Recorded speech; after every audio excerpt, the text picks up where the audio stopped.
everyone, my name is Daria, and today I like to guide you through a hella complicated topic. Creativity takes courage. Creativity. What comes to your mind about creativity? And who are you, creative people? These questions has been burning in my head, so let's shed light on this matter. To my mind, it's about being the kind of person who always takes the initiative to adopt the default and look for a better option.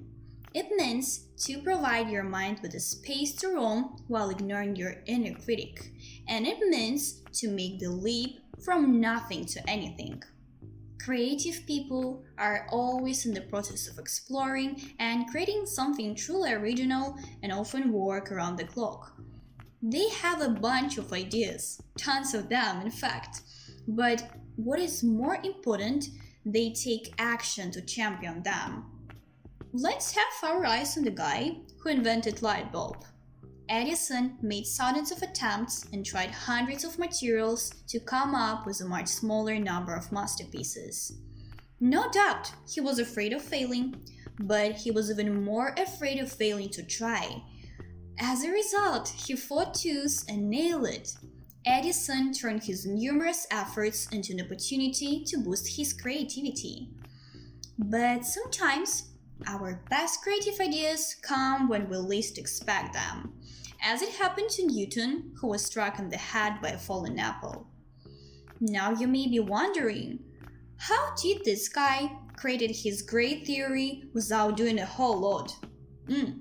I don't know how Newton pulled it off, but I'm absolutely sure it's a result of a much longer creative process.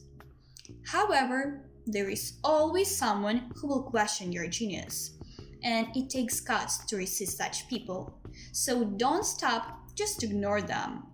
And one more thing, experimenting with coconut trees are not recommended. The history of science and art is chock full of such examples. And what risk do creative people dare to take? They push themselves through challenges over and over again, through fears, anxieties, insecurities, rejections, and self-doubts. And to my mind, creativity is not just perseverance and patience. It isn't good looks, physical health, and it isn't IQ. It's courage. When everything connects to it, challenges become opportunities for growth, healing, and accomplishments. Creativity flourishes. And I can bet it's the best way to improve us and the world around us. While we may never have the grand realization of Newton and Einstein had, but we have to try. Who knows? One day probably you will be pioneered and get your personal page on Wikipedia in contrast to those who are still afraid.